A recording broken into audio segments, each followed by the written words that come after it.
الحمد للہ رب العالمین والصلاة والسلام علی اشرف الانبیاء والمرسلین وعلی آلہ واصحابہ اجمعین۔ قال اللہ تعالی وتبارک فی القرآن المجید والفرقان الحمید۔ بسم اللہ الرحمن الرحیم۔ والضحی واللیل اذا سجی۔ صدق اللہ مولانا العظیم وصدق رسولہ النبی الکریم الرؤوف الرحیم۔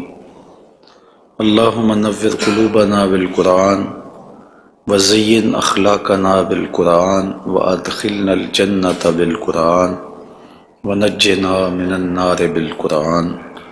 قال اللہ تعالی وتبارک فی شان حبیبہ مخبرا وآمرا ان اللہ وملائکتہ یصلون علی النبی یا ایہا الذین آمنوا صلوا علیہ وسلموا تسلیما۔ الصلاۃ والسلام علیک یا نبی الرحمہ وعلی آلک واصحابک یا رسول الملاحمہ۔ الصلاۃ والسلام علیک یا رسول اللہ وعلی آلک واصحابک یا محبوب رب العالمین۔ تمام حمد و ثناء، تعریف و توصیف اللہ جل مجدہ الکریم کی ذات بابرکات کے لیے، جو خالق کائنات بھی ہے اور مالک شاشہات بھی۔ اللہ جل وعلا کی حمد و ثناء کے بعد رسول رحمت، شفیع معظم، نبی محتشم، اللہ کے پیارے، امت کے سہارے، رب کے محبوب، دانائے غیوب، مالک رقاب امم، فخر عرب و عجم، والی کون و مکان، سیاہ لا مکان، سید انس و جاں، سرور لالا رخاں، نیر تاباں، سر نشین مہوشاں، ماہ خوباں، شہنشاہ حسینہ، تتمہ دوراں، سرخیل زہرہ جمالاں، جلوہ صبح ازل، نور ذات لم یزل، باعث تکوین عالم، فخر آدم و بنی آدم، نیر بطہا، رازدار ما اوہا، شاہد ما طغا، صاحب علم نشرہ، معصوم آمنہ احمد مجتبیٰ، حضرت محمد مصطفیٰ صلی اللہ علیہ وآلہ وسلم کے حضور ناز میں اپنی عقیدتوں، ارادتوں اور محبتوں کا خراج پیش کرنے کے بعد، عالی مرتبت محتشم سامعین، السلام علیکم ورحمۃ اللہ وبرکاتہ۔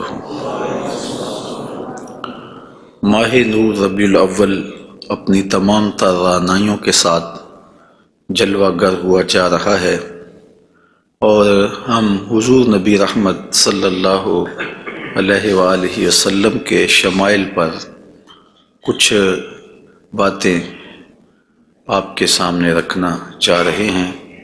اللہ تعالیٰ کلمات حق زبان پہ جاری فرمائے، اور حضور کے جمال جہاں آرا کی برکتوں سے ہماری روحوں میں نکھار پیدا فرمائے۔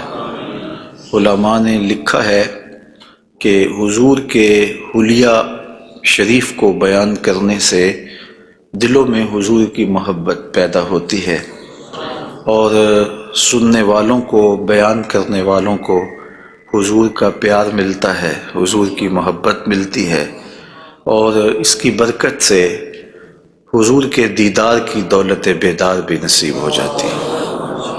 ہماری آرزو ہے کہ ہم آقا و مولا حضور ختم المرتبت صلی اللہ علیہ وآلہ وسلم کے شمائل کا درس سنیں، بیان کریں، ہماری بھی قسمت جاگے، زندگی میں وہ شب بھی آئے کہ آنکھیں بند ہوں اور مقدر جاگ اٹھے، اور میں سو جاؤں یا مصطفیٰ کہتے کہتے، کھلے آنکھ صلی اللہ کہتے کہتے۔ باقی جہاں تک حضور کے شمائل کو بیان کرنے کا حق ہے، وہ کوئی بھی نہیں کر سکتا۔ ہم تو 14 صدیوں کے فاصلے پہ ہیں۔ جن لوگوں نے حضور کو دیکھا، وہ بھی حضور علیہ السلام کا حلیہ بیان کرنے سے اپنے آپ کو قاصر سمجھتے ہیں۔ فرماتے ہیں ہمارے میں طاقت نہیں کہ ہم حضور کا حلیہ بیان فرمائیں۔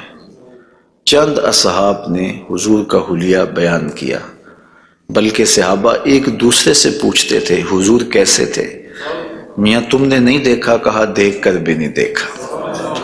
ہمت ہی نہیں تھی کہ حضور کے جمال جہاں آرا کو آنکھ بھر کے دیکھ سکے۔ جن لوگوں نے حضور کا حلیہ بیان کیا ہے یہ وہ لوگ ہیں جنہوں نے یا تو حضور کو بچپن میں دیکھا ہے یا بہت قریب رہے ہیں اور حضور کو سوئے ہوئے دیکھا ہے، تو وہ حضور کا حلیہ بیان فرماتے ہیں۔ حضرت حسان بن ثابت رضی اللہ تعالی عنہ حضور کا حلیہ بیان فرماتے ہیں، کہتے ہیں کہ میں جو حضور کے شمائل کو تمہارے سامنے رکھتا ہوں تو اس کی وجہ یہ ہے کہ مجھے حضور کو دیکھنے کا ایک طریقہ آ گیا تھا، اور وہ یہ کہ فلما نظرت الی انوارہ فودعت کفی علی عینی خوفا من ذہاب بصری، تو میں اپنی آنکھوں پہ انگلیاں رکھ کے انگلیوں کی اوٹ سے حضور کے چہرے کو دیکھتا تھا کہ حضور کے جلووں کی چمک سے میری آنکھوں کی بینائی نہ جاتی رہے۔ یہ کون کہہ رہے ہیں؟ حضرت حسان بن ثابت رضی اللہ تعالی عنہ۔ اور آپ سارے اچھی طرح جانتے ہیں کہ حضرت حسان بن ثابت شاعر ہیں، اور شاعر حسن دیکھنے میں بڑا دلیر ہوتا ہے، اور وہ جو شاعر ہے اور حسن دیکھنے میں دلیر ہے وہ بھی آنکھوں پہ انگلیاں رکھ کے دیکھ رہا ہے، اور ابھی یہ حسن ظاہر نہیں ہوا۔ امام قرطبی علیہ رحمہ لکھتے ہیں کہ حضور نبی رحمت صلی اللہ علیہ وآلہ وسلم کا حسن ظاہر نہیں ہوا تھا، اور اگر جمال رسول صلی اللہ علیہ وآلہ وسلم کا ظہور ہو جاتا تو کوئی دیکھنے کی تاب ہی نہ رکھتا۔ حضور کے جمال جہاں آرا پر 70,000 بشریت کے پردے رکھے گئے، لیکن اس چھپے ہوئے حسن کو بھی دیکھنے کی تاب نہیں ہے، اور اگر یہ حسن بے نقاب ہوتا تو کیا ہوتا؟ یہی بہتر ہے کہ وہ پردے میں روح پوش رہے، وہ اگر پردہ اٹھا دے تو کسے ہوش رہے۔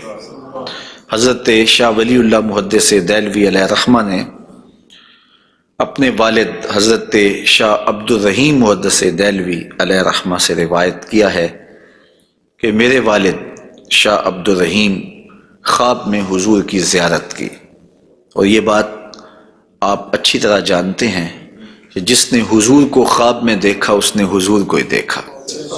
شیطان خواب میں آ کر بھی حضور کی مثل ہونے کا دعویٰ نہیں کر سکتا۔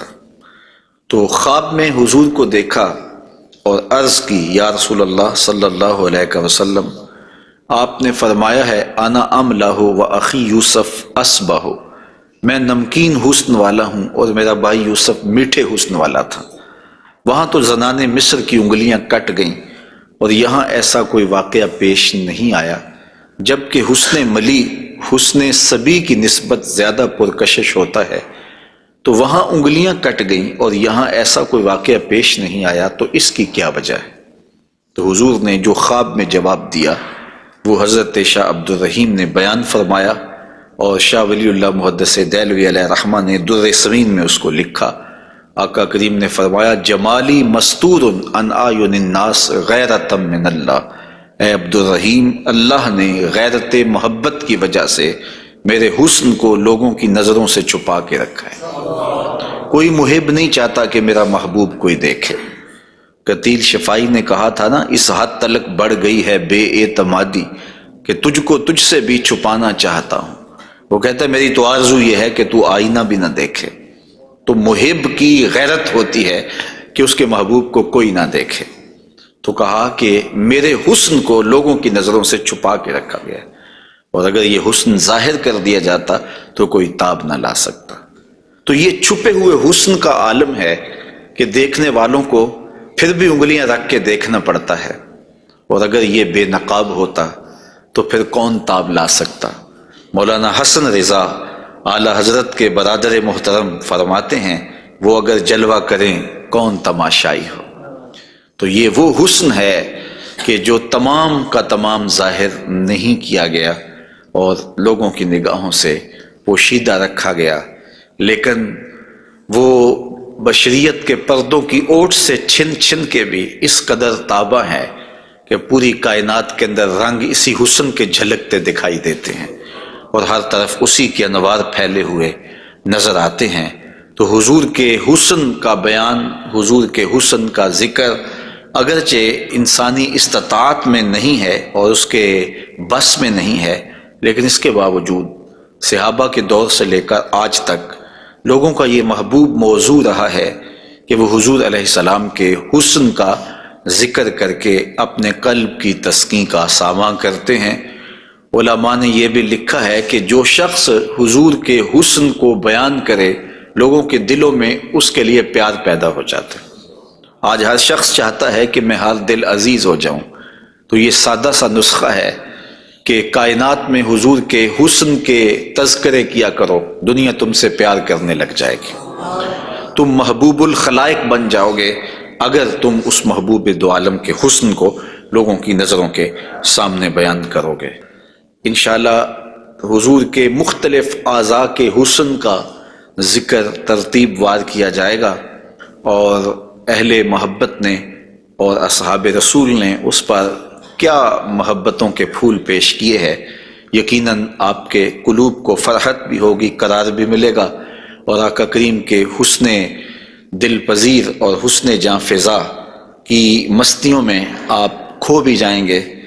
حضرت جابر بن سمرہ رضی اللہ تعالی عنہ فرماتے ہیں کہ لیلۃ الادحیان تھی، 14ویں رات کا چاند تھا، اور حضور یمنی چادر اوڑے ہوئے استراحت فرما رہے تھے، اور میں کبھی آسمان کو دیکھتا تھا، کبھی حضور کے جمال جہاں آرا کو دیکھتا تھا، اور یہ سوچتا تھا کہ میں فیصلہ کروں کہ آسمان کا چاند سونا ہے یا مدینے کا چاند سونا ہے۔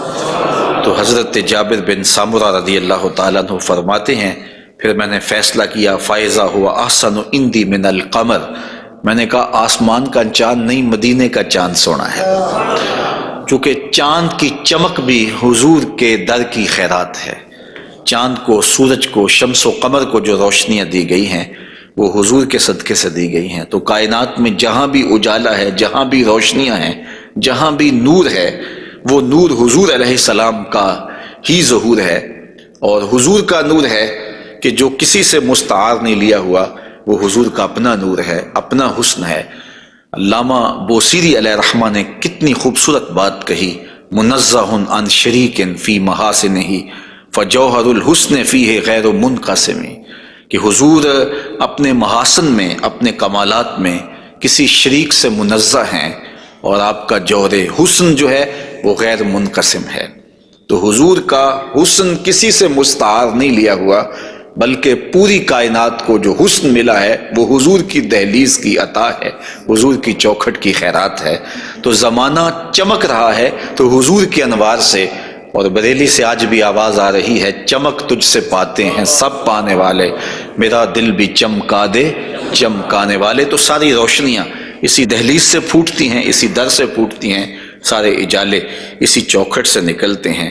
اللہ نے اپنے محبوب علیہ السلام کو جو حسن دیا، جو جمال دیا، حضرت برا بن عازب رضی اللہ تعالیٰ عنہ بیان فرماتے ہیں، امام بخاری و مسلم نے اس کو روایت کیا ہے، کان رسول اللہ صلی اللہ علیہ وسلم احسن الناس وجہا، کائنات میں جتنا سونا چہرہ میرے حضور کا تھا کسی کا تھا ہی نہیں، سب سے زیادہ سونا اور خوبصورت چہرہ اللہ نے اپنے محبوب کو عطا کیا ہے۔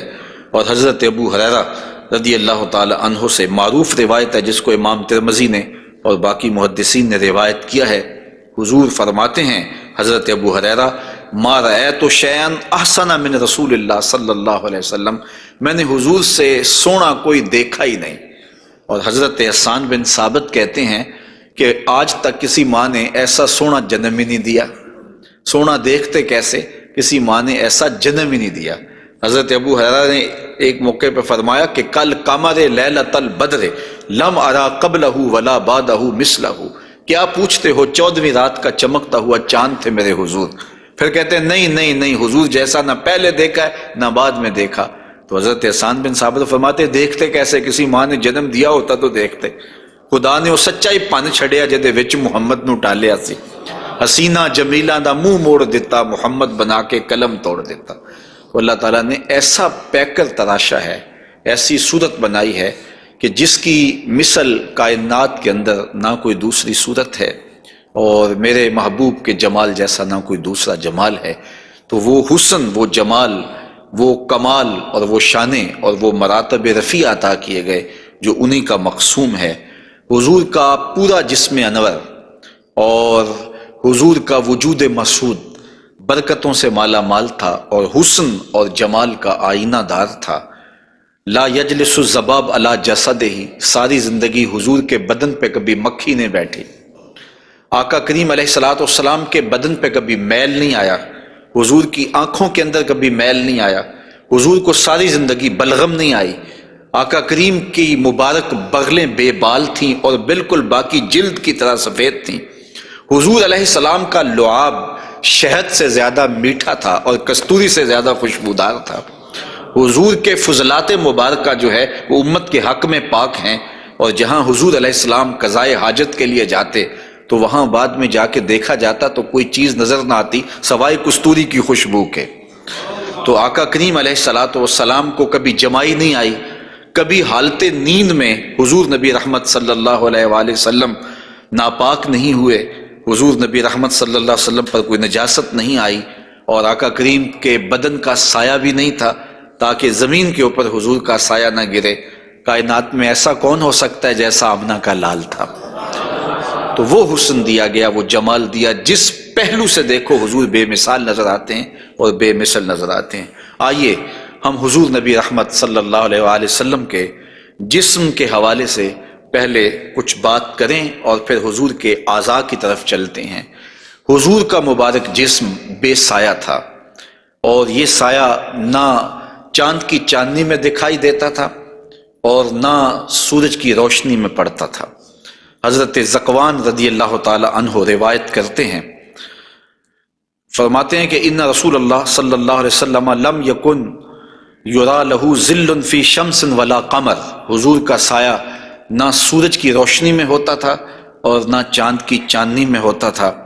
اور حضرت عثمان رضی اللہ تعالی عنہ خلیفہ ثالث رضی اللہ تعالی عنہ اس کی وجہ بیان فرماتے ہیں کہ حضور کا سایہ کیوں نہیں تھا۔ فرماتے ہیں ان اللہ ما اوقع ظلک علی الارض لئلا یدع انسان قدمہ علی ذلک الظل، اللہ تعالیٰ نے محبوب کا سایہ زمین پہ اس لیے نہیں پڑنے دیا کسی انسان کا قدم محبوب کے سائے پہ نہ آ جائے۔ اللہ اکبر۔ لیکن حضرت شیخ احمد مجدد الفسانی علیہ رحمہ نے ایک بڑی خوبصورت بات کہی، اور ہمارے لیے وہ بڑی ٹھنڈک اور بڑی تسکین کا ساماں ہے۔ وہ فرماتے ہیں کہ اورا صلی اللہ علیہ وسلم سایہ نبود، آقا کریم علیہ السلام کا سایہ نہیں تھا۔ در عالم شہادت، اس عالم شہادت میں حضور کا سایہ نہیں تھا، اور یہ بات ثابت ہے، اور تقریباً تمام مکاتیب فکر کے لوگ ایک دو مکتبہ فکر کے علاوہ باقی سارے اس بات کو تسلیم کرتے ہیں۔ رشید احمد گنگوہی نے بھی یہ بات لکھی ہے، امداد السلوک کے اندر یہ روایت موجود ہے کہ بتواتر ثابت شد کہ حضرت علی سایہ نہ داشتن۔ وہ کہتے ہیں کہ یہ بات تواتر کے ساتھ ثابت ہے کہ جناب صلی اللہ علیہ وسلم کا سایہ نہیں تھا۔ تو حضرت شیخ فرماتے ہیں کہ عالم شہادت میں حضور کا سایہ نہیں تھا۔ شیخ احمد مجدد الفسانی، کیوں سایہ نہیں تھا؟ فرماتے ہیں سایہ ہر شخص از شخص لطیف تر است، کسی چیز کا سایہ اس شے سے زیادہ لطیف ہوتا ہے، چون لطیف تر از وی صلی اللہ علیہ وآلہ وسلم در عالم نہ باشد پورا سایہ چے صورت دارد۔ جب حضور سے لطیف کائنات میں شے ہی کوئی نہیں ہے تو پھر سایہ کیا معنی رکھتا ہے؟ کائنات میں حضور سے لطیف ہے ہی کوئی چیز نہیں ہے، حضور کی مثل عالم امکان میں ممکن ہی نہیں ہے۔ اب مجھے یہ بتائیں کہ جس کا سایہ بھی نہیں تھا اس کا ثانی ہو سکتا ہے؟ تو یہ کون خاکے تراش رہے ہیں؟ کس کے خاکے تراش رہے ہیں؟ خاکے تو خاکیوں کے ہوتے ہیں۔ جو پیکر نور ہو، جس کا سایہ بھی نہیں ہے، اس کے خاکے کیسے ہو سکتے ہیں؟ تو حضور کی مثل تو بزم عالم میں ممکن ہی نہیں ہے۔ اقبال بھی بول پڑے رخ مصطفیٰ ہے وہ آئینہ، کہ اب اس سا دوسرا آئینہ نہ کسی کی بزم خیال میں نہ دکان آئینہ ساز میں، ممکن ہی نہیں ہے۔ خدا نے وہ سچائی پن چھڑیا جدے وچ محمد نو ڈالیا سے۔ تو آقا کریم علیہ الصلوۃ والسلام کا سایہ نہیں بنایا، اور کائنات کے اندر وہ بے مثل بھی ہیں، وہ بے مثال بھی ہیں۔ تو یارو جس کا سایہ بھی نہیں ہے اس کا ثانی کیسے ہو سکتا ہے؟ تو آقا کریم علیہ الصلوۃ والسلام کا مبارک قد انور، حضور کا جسم نور، اللہ تعالیٰ جل شانہ نے حضور کو قد رانا دیا ہوا۔ امیر خسرو نے کہا تھا نا، پری پیکر نگارے سرو قد لالا رخسارے، سراپا آفتے دل بود شب جائے کہ من بودم، خدا خود میرے مجلس بود اندر لا مکان خسرو، محمد شم محفل بود شب جائے کہ من بودم۔ تو حضور کا قد انور، اللہ اکبر، اس کے بارے میں حضرت سیدنا علی المرتضیٰ رضی اللہ تعالی عنہ سے مروی روایت سنیے۔ فرماتے ہیں لم یکن بالطویل الممغت ولا بالکثیر المتردد وکان ربعۃ من القوم لم ارى قبلہ ولا بعدہ مثلہ۔ فرمایا کہ حضور علیہ السلام کا قد لمبا بھی نہیں تھا، حضور پست قامت بھی نہیں تھے، حضور درمیانی قد و قامت کے حامل تھے۔ پھر آگے کہتے ہیں نہیں حضور جیسا نہ پہلے دیکھا نہ بعد میں دیکھا۔ اور حضرت انس رضی اللہ تعالیٰ عنہ فرماتے ہیں کان رسول اللہ صلی اللہ علیہ وسلم لیس بالذاہب طولا وفوق الربا اذا جامع القوم غمرہم۔ فرماتے ہیں حضور پست قامت نہیں تھے، حضور درمیانی قد و قامت کے تھے۔ پھر کہتے ہیں نہیں، درمیانی قد و قامت سے بھی اٹھتا ہوا حضور کا قد تھا، یعنی قد اتنا لمبا نہیں تھا کہ بہت لمبا قد بھی اچھا نہیں لگتا اور پست قامتی بھی عیب ہے، تو درمیانہ قد ہونا یہ حسن ہے، لیکن درمیانے سے بھی کچھ اٹھتا ہوا یہ مزید حسن ہے، اور یہ اللہ نے اپنے محبوب کو قد دیا تھا۔ لیکن اس کے ساتھ یہ شان تھی کہ لمبے لمبے قد والے لوگ موجود ہوتے اور حضور بھی ان میں موجود ہوتے۔ اذا جامع القوم غمرہم، جب حضور تشریف فرما ہوتے تو حضور سب سے اونچے دکھائی دیتے، قد درمیانہ تھا لیکن دکھائی اونچے دیتے۔ علماء نے اس کی تشریح میں لکھا ہے کہ حضور علیہ الصلوۃ والسلام کا یہ معجزہ تھا، یہ شان تھی، یہ نبوی وجاہت تھی کہ حضور سب سے اونچے دکھائی دیتے تھے۔ ام معبد جو حضور کا حلیہ بیان کرتی ہیں، اور انشاءاللہ ان سے مروی روایت اور ان کا تفصیلی واقعہ ہم آگے چل کے بیان بھی کریں گے، تو وہ حضور کے قد پر کہتی ہیں غصن بین غصنین، دو شاخوں کے درمیان اٹھتی ہوئی جیسے شاخ ہوتی ہے، اس طرح حضور کا قد رانا تھا۔ تو آقا کریم علیہ السلام کا قد، اللہ اکبر۔ حضرت انس سے ایک اور روایت سن لیجئے، وہ فرماتے ہیں کان رسول اللہ صلی اللہ علیہ وآلہ وسلم احسن الناس قواما و احسن الناس وجہا، کہتے ہیں جیسی قد و قامت میرے حضور کی تھی، کائنات میں اتنا سونا قد کسی کا نہیں، اور جتنا سونا چہرہ میرے حضور کا تھا ایسا سونا چہرہ کسی کا نہیں ہے۔ قد بھی سونا اور چہرہ بھی سونا، اور زمانے میں اتنا سونا رب نے کوئی پیدا ہی نہیں کیا، چونکہ سب سے حسین سب سے جمیل اپنے محبوب کو بنایا۔ لکھاں آئے لوگ زمانے تے محبوب خدا جیا کوئی نہیں، لکھاں سونے بن بن بیندے نے اودی خاکے پا جیا کوئی نہیں۔ جو حسن انہیں دیا، جو جمال انہیں دیا، وہ انہی کی خوبی ہے۔ حضور نبی رحمت صلی اللہ علیہ وآلہ وسلم کے قدموں کے حسن کا ذکر کرتے ہیں۔ حضرت نبی رحمت صلی اللہ علیہ وآلہ وسلم کے مبارک قدموں کی جو ہتھیلیاں تھیں وہ پرگوشت تھیں، اور انگلیاں قوی بھی تھیں، مضبوط تھیں اور خوشنما تھیں، اور مبارک تلوے گہرے تھے اور صاف تھے، نرم تھے اور چکنے تھے، اگر ان پر پانی ڈالا جائے تو پانی بہہ جاتا، اور جب آقا کریم چلتے تو حضور ایسے لگتا جیسے بلندی سے نیچے اتر رہے ہیں۔ وقار کے ساتھ حضور قدم زور کے ساتھ اٹھاتے اور وقار کے ساتھ آگے بڑھاتے، اور یوں محسوس ہوتا کہ جس طرح بلندی سے حضور نیچے کی طرف آ رہے ہیں۔ آقا کریم علیہ الصلوۃ والسلام بہت تیز چلتے نہیں تھے، لیکن ایسے لگتا تھا جس طرح زمین حضور کے لیے لپیٹ دی گئی ہے، اور اگر لوگ حضور کے ساتھ چلنا چاہتے تو حضور کے ساتھ چل نہیں سکتے تھے۔ اللہ نے اپنے محبوب کو وہ رفتار عطا فرمائی، زمین بھی سمیٹ دی گئی تھی حضور کے لیے، اور وقت بھی سمیٹ دیا گیا تھا حضور کے لیے۔ اور آقا کریم علیہ الصلوۃ والسلام کے قدم مبارک کی انگلیاں وہ بڑی خوبصورت تھیں، لیکن جو درمیان والی انگلی ہے وہ انگلی باقی انگلیوں سے زیادہ قد آور تھی، لمبی تھی۔ آئیے ذرا اس انگلی کا حال حضرت میمونہ بنت کردم رضی اللہ تعالی عنہا سے سنیے۔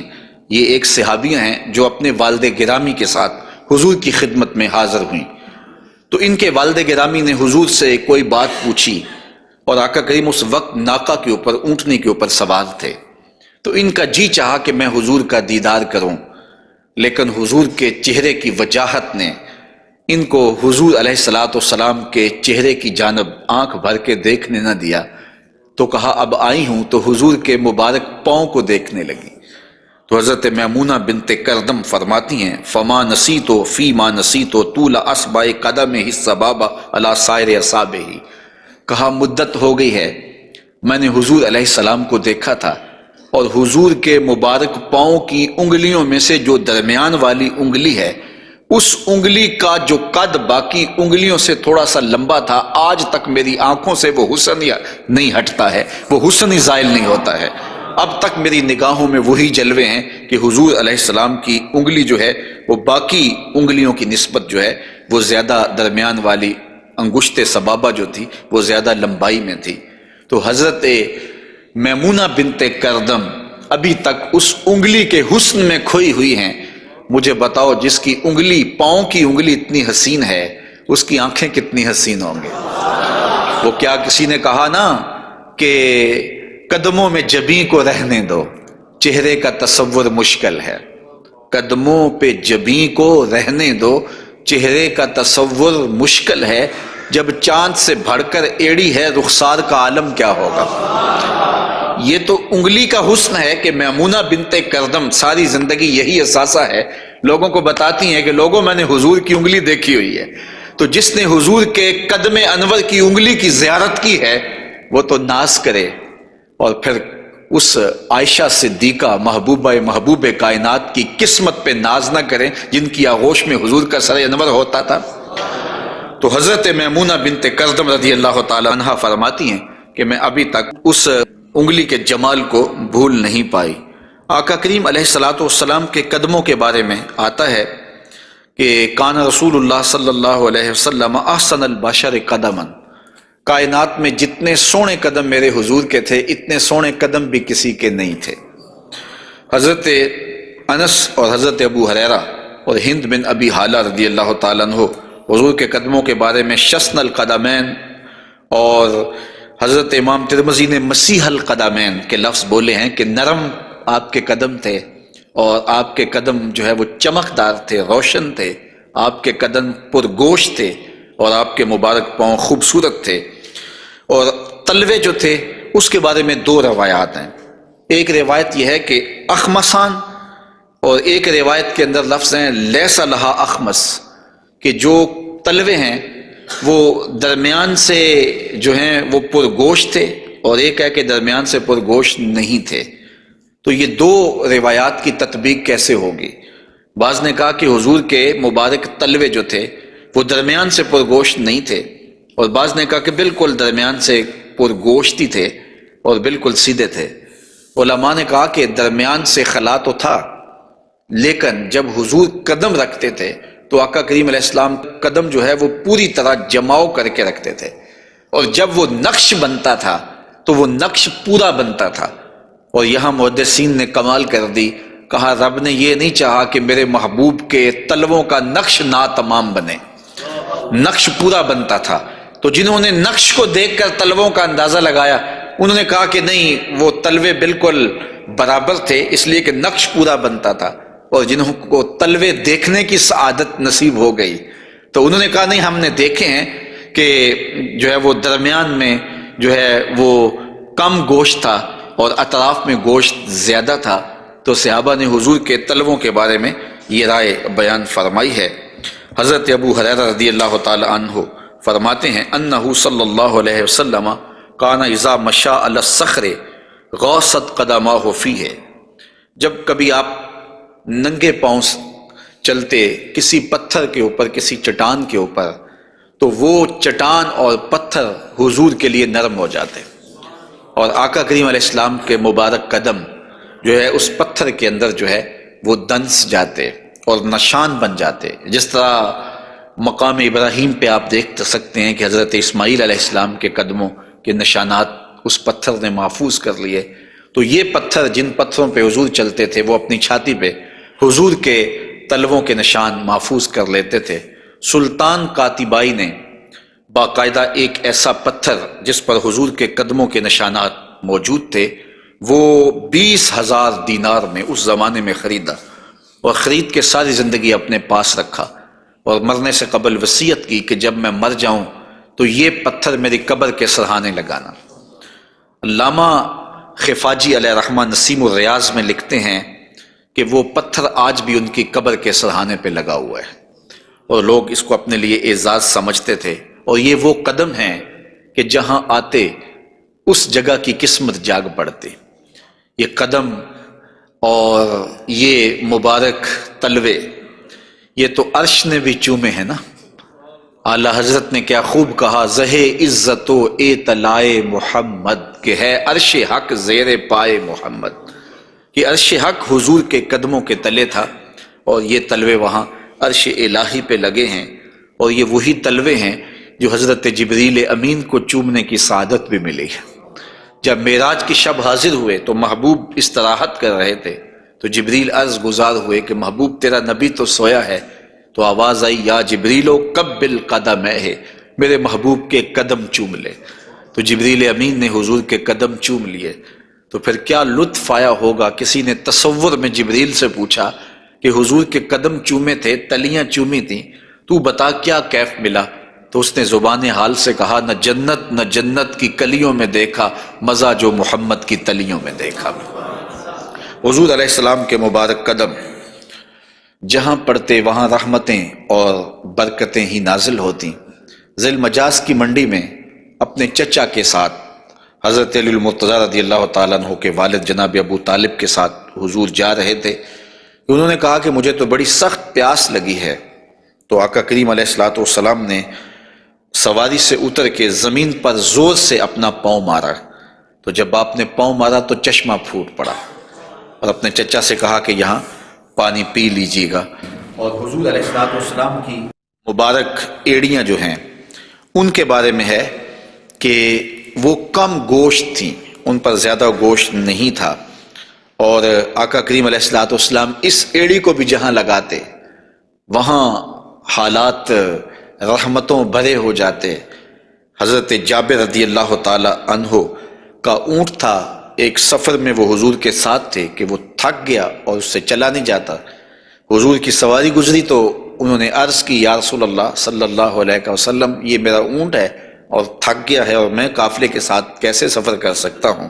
تو آقا کریم علیہ السلام نے اپنی ایڑی سے اس کو ٹھوکر لگائی، فناشطہ حتیٰ کانا لا یملک زمامہ، وہ اتنا تیز ہوا کہ پھر اس کی باگ سنبھالی نہیں جاتی تھی۔ کچھ عرصے کے بعد حضور حضرت جابر سے پھر ملے، اور حضور نے پوچھا کہ وہ تمہارے اونٹ کا کیا بنا؟ تو انہوں نے کہا بخیرن قد اصابت ہو برکتوں کا، حضور آپ کی برکت کی وجہ سے اب خیر ہی ہو گئی ہے۔ تو وہ تو اب سنبھالا نہیں جاتا ہے اور اتنا سری و رفتار ہو گیا ہے، اور یہ بات آپ کبھی بھی بھول نہیں سکتے ہیں کہ حضور احد پہ تشریف لے گئے تھے، تو وہ حضور کے آنے کی خوشی میں جھوم اٹھا تھا، تو حضور نے ایڑی ہی ماری تھی، زور کے ساتھ ایڑی لگاتے ہوئے حضور نے کہا فضربہ برجلہ فقال اثبت، حضور نے کہا کہ اے احد رک جا، تو جھوم رہا ہے جانتا نہیں، فإنما علیک نبی و صدیق و شہیدان، تیرے اوپر ایک اللہ کا نبی ہے، ایک صدیق ہے اور 2 شہید ہیں۔ اور پھر فوراً اس کا زلزلہ تھم گیا۔ اعلیٰ حضرت بولے، ایک ٹھوکر سے احد کا زلزلہ جاتا رہا، رکھتی ہیں کتنا وقار اللہ اکبر ایڑیاں۔ تو یہ حضور علیہ الصلوۃ والسلام کے مبارک قدم تھے کہ جن کی برکات زمانے کو نصیب ہوئی، اور یہ وہ قدم تھے جنہیں چوم لینا صحابہ اپنے لیے سعادت سمجھتے تھے۔ حضرت زرا وفد عبد القیس میں آئے تو پھر انہوں نے حضور کی خدمت میں عرض کی کہ ہم آپ کے قدم اور آپ کے ہاتھ چومنا چاہتے ہیں، اور وہ آگے بڑھے۔ وہ خود فرماتے ہیں فَنُقُبِّلُ یَدَ رسول اللہ صلی اللہ علیہ وسلم وَرِجْلَهُ، ہم نے حضور علیہ الصلوۃ والسلام کے ہاتھ بھی چومے، ہم نے حضور کے پاؤں بھی چومے۔ حضرت صہیب رضی اللہ تعالی عنہ فرماتے ہیں کہ رأیت علیٰ یقبل ید العباس ورجلہ، میں نے دیکھا کہ حضرت علی اپنے چچا عباس کے ہاتھ بھی چومتے تھے اور پاؤں بھی چومتے تھے، اور یہ کیوں چومتے تھے اس کی وجہ ایک دیگر حدیث میں حضرت ثابت رضی اللہ تعالی عنہ حضرت انس کے پاس آئے اور انہوں نے آ کے حضرت انس سے پوچھا کیا تم نے اس ہاتھ کو حضور کے ہاتھ سے مس کیا ہوا ہے؟ تو حضرت انس نے کہا کیوں نہیں، یہ سعادت مجھے ملی ہے کہ ان ہاتھوں نے حضور کے وجود کے بوسے لیے ہیں اور حضور کے وجود کو چھوا ہے۔ فقبلہا، تو حضرت ثابت نے حضرت انس کا ہاتھ چومنا شروع کر دیا کہ یہ وہ ہاتھ ہیں جنہوں نے حضور کو چوما ہوا ہے، جنہوں نے حضور کو چھوا ہوا ہے، جنہوں نے حضور کے بدن رحمت سے مس کیا ہوا ہے۔ تو حضرت علی المرتضیٰ حضرت عباس کے ہاتھ چومتے تھے، تو آقا کریم علیہ الصلوۃ والسلام کے قدم بھی حضور کے ہاتھ بھی صحابہ عقیدت سے چوم لیا کرتے تھے، اور یہ واقعات کبھی ہوتے تھے اور عقیدت کا یہ رنگ صحابہ کے ہاں پایا جاتا تھا۔ حضور نبی رحمت صلی اللہ علیہ وآلہ وسلم وہ قدم جو برکتوں کے لیے، رحمتوں کے لیے اگر کسی اونٹ پہ لگتے ہیں تو وہ تیز ہو جاتا ہے، اور اگر زمین پہ مارتے ہیں تو چشمہ پھوٹ پڑتا ہے، اور اگر پہاڑ پہ لگاتے ہیں تو اس کا زلزلہ رک جاتا ہے۔ ان قدموں پہ کھڑے ہو کے ساری رات عبادت میں گزار دیتے ہیں، حتیٰ تتورم قدماہ، یہاں تک کہ حضور کے مبارک قدم سوج جاتے ہیں، اور اللہ کے یوں شکر گزار بندے بن کے اپنی زندگی حضور گزارتے ہیں۔ تو آقا کریم علیہ الصلوۃ والسلام کے مبارک قدم خوبصورت تھے، اور اس کی تلیاں بھی خوبصورت تھیں، قدموں کا حسن بے مثال تھا۔ اور آقا کریم علیہ السلام کی پنڈلیوں کے بارے میں، حضور کی پنڈلیوں کے بارے میں حضرت جابر بن سمرہ رضی اللہ تعالی عنہ سے مروی ایک روایت سنیے۔ فرماتے ہیں کان فی ساق رسول اللہ صلی اللہ علیہ وسلم حموشۃ، آقا کریم علیہ الصلوۃ والسلام کی مبارک جو پنڈلیاں تھیں وہ نرم و نازک، پتلی اور خوبصورت تھیں۔ اور آقا کریم کی پنڈلیوں کے بارے میں سراقہ بن مالک رضی اللہ تعالی عنہ نے جو کہا ہے وہ بڑی خوبصورت بات کہی ہے۔ آپ سمجھتے ہیں، آپ جانتے ہیں کہ جب حضور مکے سے ہجرت فرما کے مدینہ تشریف لے گئے تو 100 سرخ اونٹ انعام حضور کی گرفتاری کے لیے رکھا گیا۔ تو سراقہ بن مالک بھی حضور کو گرفتار کرنے کے لیے حضور کا پتہ اور حضور کی تلاش میں نکلا تھا اور حضور کو ڈھونڈ رہا تھا۔ خیر ایک مقام پہ حضور علیہ السلام سے ملاقات ہو گئی، تو یہ اپنے اس برے ارادے سے حضور کی طرف بڑھا تو اس کا اونٹ جو ہے وہ گھٹنوں تک زمین میں دنس گیا۔ اس نے معذرت کی، حضور نے دعا دی، وہ اونٹ باہر نکل آیا تو اس کی پھر نیت بدل گئی، تو پھر دوبارہ اونٹ جو ہے وہ گھٹن تک دنس گیا۔ خیر اس نے دوبارہ معذرت کی اور حضور سے کہا کہ آپ مجھے امان نامہ لکھ کے دیں۔ تو حضور نے ان کو امان نامہ دے دیا اور فرمایا کہ تو مجھے گرفتار کرنے کے درپے ہے اور میں تیرے ہاتھوں میں کسرا کے کنگن دیکھ رہا ہوں۔ تو یہ واپس پلٹ آئے، تو انہوں نے اس وقت حضور علیہ السلام کو دیکھا، تو یہ حضور کے حسن کا اور حضور کی پنڈلیوں کا ذکر کرتے ہیں، کیونکہ حضور سواری پہ تھے اور حضور کی پنڈلیاں انہیں دکھائی دی۔ تو حضرت سراقہ بن مالک کہتے ہیں کہ فلما دنوت منہ، جب میں حضور کے نیڑے ہوا اس نیت سے کہ میں حضور کو گرفتار کروں، وہو علی ناقتہ، تو حضور اپنی اونٹنی کے اوپر سوار ہیں۔ تو پھر کیا ہوا؟ تو جعلت انظر الی ساقہ، تو میں حضور کی پنڈلیوں کو دیکھنے لگا۔ ایسا جعلت انظر، میں دیکھنے لگا، میری نظر جم گئی حضور کی مبارک پنڈلی پر۔ وہ کس طرح کہ اتنی خوبصورت تھی، کہتے ہیں کأنہا جمارہ، پنڈلی ایسے تھی جس طرح جمارہ ہوتا ہے۔ آپ نے کبھی دیکھا ہو کھجور کا درخت، تو کھجور کے درخت سے نیچے شاخیں پھوٹتی ہیں، تو جب نئی شاخ نکلتی ہے تو وہ اتنی خوبصورت ہوتی ہے اور اتنی نرم اور نازک اور گداز ہوتی ہے کہ اس کو چھو لینے کو جی چاہتا ہے۔ تو اس شاخ کو عربی میں جمارہ کہتے ہیں۔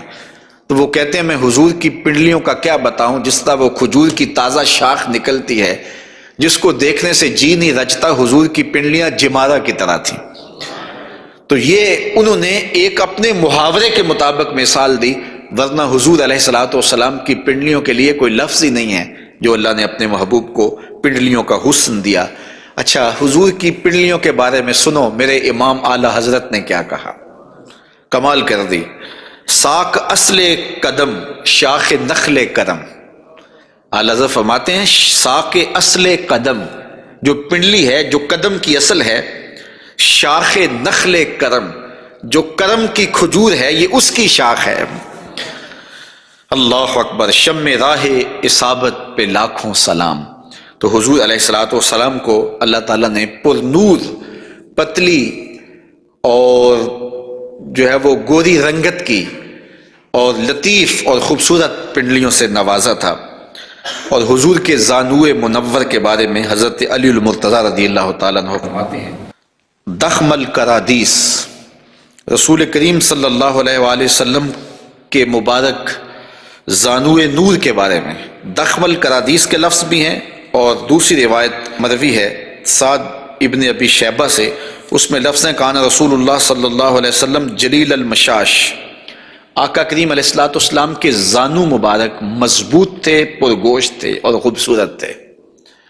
اور اعلیٰ حضرت یہاں بھی اپنی محبت کا اظہار کیے بغیر نہیں رہ سکے، فرماتے ہیں انبیاء طے کریں زانو ان کے حضور، انبیاء طے کریں زانو ان کے حضور، زانوؤں کی وجاہت پہ لاکھوں سلام۔ یہ وہ زانو ہے جہاں نبی بھی زانو طے کریں، یہ وہ شان ہے ان زانوؤں کی۔ حضور نبی رحمت صلی اللہ علیہ وآلہ وسلم کے مبارک قد انور کے فضائل بھی آپ نے سنے، حضور نبی رحمت صلی اللہ علیہ وآلہ وسلم کی پنڈلیوں کا تذکرہ بھی سنا، حضور کے پائے نور کی باتیں بھی آپ نے سنی، اور اب آقا کریم علیہ الصلوۃ والسلام کے بطن اقدس اور حضور علیہ الصلوۃ والسلام کے پہلوؤں کا ذکر آپ کے سامنے کیا جاتا ہے۔ لیکن اگر آپ چاہیں تو ایک چائے میں بھی پی لوں اور ایک آپ بھی پی لیں۔